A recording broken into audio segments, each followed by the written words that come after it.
If you have watched this channel before, you know that I'm a massive fan of Singapore. I think Singapore is one of the most fantastic countries in today's world for online business owners to live in. But many think that you need millions in the bank or you need to be like super high net worth to actually legally relocate to and live in Singapore, but that is actually not true. There is actually a very simple and straightforward way that pretty much any entrepreneur can legally relocate to and live in Singapore without needing millions in the bank or anything like that. And that is simply through forming a company and getting yourself what is called an employment pass in Singapore through that company. So in this video, I'm going to explain exactly the process on how to get a legal residence visa to live and work in Singapore through setting up your own company. I will go through what the requirements are, how much this is expected to cost, how much you can expect to pay in taxes as a Singapore resident, as well as who Singapore might be right for as the option. So once you understand this process, you can at least have Singapore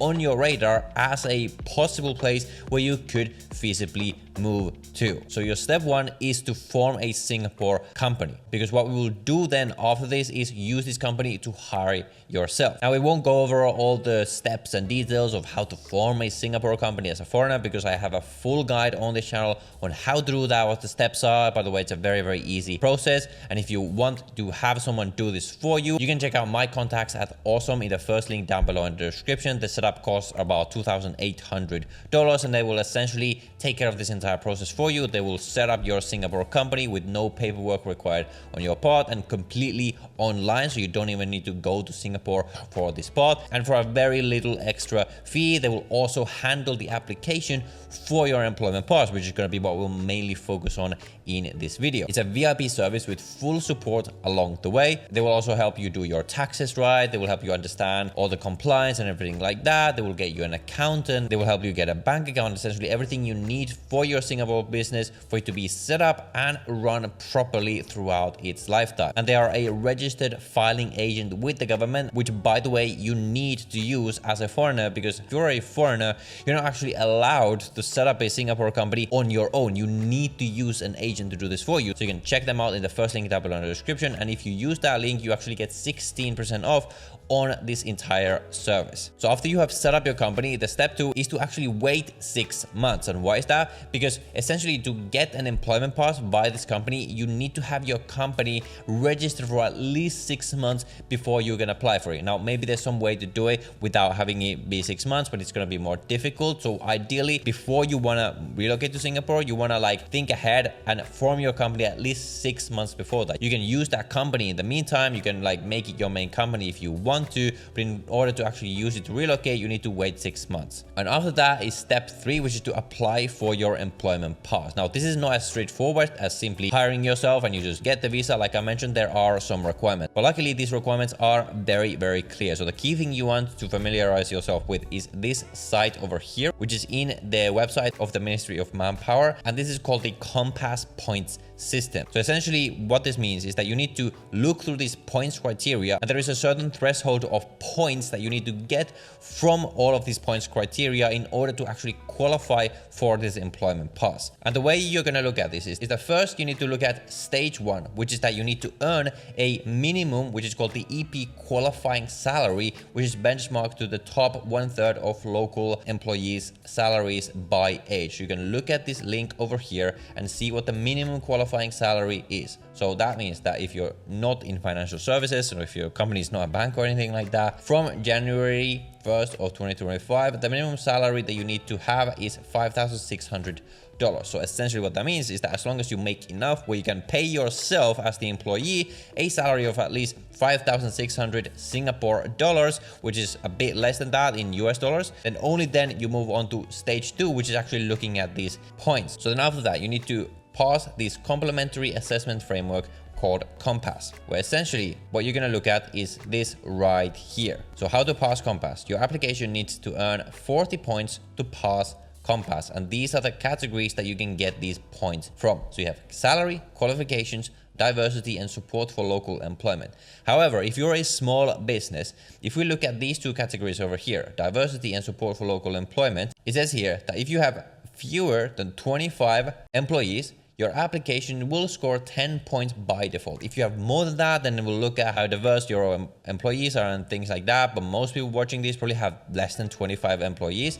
So you're going to get 10 points by default. And the same applies to category number 4, support for local employment. If you have less than 25 employees, you will score 10 points by default. So straight away, if you have less than 25 employees, you already by default have 20 points for your application. So really then you need to look at just these two categories over here, salary and qualifications. So if you look at qualifications first, basically if you have a university degree that are assessed to be comparable to a bachelor's degree in the UK system, you will get 10 points for your application. If you don't have any degree, you will get 0 points. And if you have a degree from a university that is one of the top 100 universities in the QS World University Rankings, you will get 20 points. So if you have a degree from one of these universities with those 20 points from before and these 20 points, you now have 40 points and you don't even need to look at the rest of these criteria. However, I would assume a lot of people watching this are not going to have a degree, or at least not going to have a degree from top 100 universities. I actually have a degree from one of these universities, so I would just qualify by default just from these categories. But if you don't, it's not a problem because you have the salary category where you essentially get points depending on how much you pay yourself. So the figure we looked at before, the qualifying salary, is just the minimum that you need to even have the chance of qualifying. But the more you are able to pay yourself, the more points you can get on this category. So essentially it's again benchmarked, and this time it's benchmarked by sector. So what you need to look at is this salary benchmarks by sector. And then you're going to look at this one, new EP application from 1st of January 2025, and you're going to see this PDF with different salary criteria by industry. So you need to find your industry. So you just need to find the industry that most closely matches what your company actually does. For example, here we have info communication technology. Let's say you have like a technology business. You can see here by age, let's say you're 27 years old. To get 20 points, you will need to pay yourself $11,800, again, Singapore dollars per month. And to get 10 points, you will need to pay 7,629 Singapore dollars per month. Looking at a different industry, if we just search for media, for example, we can see, let's say you're 30 years old and your company is a media company. Then to get 20 points, you will need to pay $10,960 a month, etc., etc. So essentially, even if you don't have a degree, but you at least make enough money to pay yourself whatever this number is, you can get 20 points from here, and then 20 points that you got by default, and now you have 40 points and you qualify. So that's just an example of how you can look at this. It is not that difficult to qualify by any means. Again, as long as you just earn enough to pay yourself enough to get these points. So from my experience, most of the people who watch this channel and who use these services like Awesome Services or our UAE setup services or whatever, they make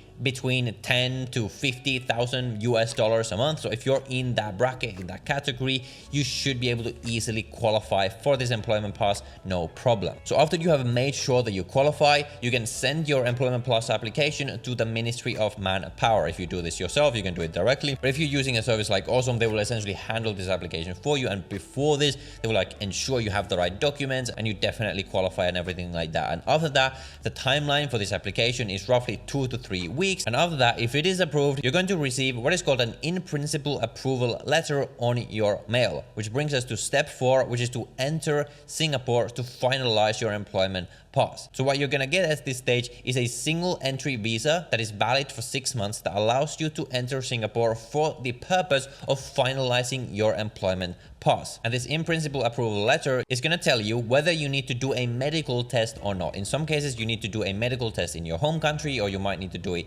in Singapore. This letter is going to tell you. In some cases, you don't have to do that, but if you have to do it, then what you need to do is enter Singapore, do the medical test, or do it before, depending on what they tell you. And then you're going to need to go to an immigration office with this letter, and they're going to exchange that for your employment pass card, which is going to look something like this. And by the way, there is going to be a fee for this card of 225 Singapore dollars. And in some cases at this stage, you're going to be required to get fingerprints as well as a photo taken of you. Again, they're going to inform you if that is required. And then after this is completed, within 5 days, you're going to receive your physical employment pass card, and you now officially have the right to live and work in Singapore. And this EP does doesn't have an expiration date. It's essentially going to be valid for as long as you have your job with your company, and because it's your company, then essentially as long as you keep that company active, this employment pass is going to be valid. And a lot of people are going to ask then about permanent residence and citizenship in Singapore. So it is possible technically for you to apply for permanent residency as early as 6 months after getting your employment pass. However, in practice, it's pretty much impossible that you're going to be approved after 6 months. These days, it is very, very difficult to get permanent residency, not to mention citizenship in Singapore. It used to be a lot easier. So if the only reason that you're getting this is because you want to eventually get the Singapore passport, I wouldn't really bank on that, because while the criteria to get the employment pass are very clear, you have the point system, the criteria to qualify for permanent residency and citizenship are not very clear at all. They're purposefully opaque. And I have heard of cases where people will literally live in Singapore for 5-10 years and still not be approved for permanent residence. You can essentially apply for it whenever you want, and they'll just tell you whether you're approved or you're rejected. But if you're rejected, they won't really tell you why, which makes it a kind of an annoying process. So it can be very stressful if this is the primary reason you want to do it. So now, what about taxes? Well, a lot of people will say, well, I don't like it because I have to pay 24% taxes. But in reality, if you are especially a startup business, you are a small business, there's a lot of exemptions that can allow you to reduce these taxes a lot more than you think. And also because they don't have dividend taxes, there's like way to structure how you pay yourself and everything like that to in reality pay quite reasonable taxes depending on how much you make. And if you want more details on this video is getting already too long, so I'm not going to repeat this stuff here because I already made this video where I give you a full guide on how you can reduce your taxes as much as possible and potentially pay as little as single-digit taxes while living in Singapore. So go watch that video next. And again, if you want to go through this process, make sure to check out also the first link down below in the description. With that said, I will see you in the next one.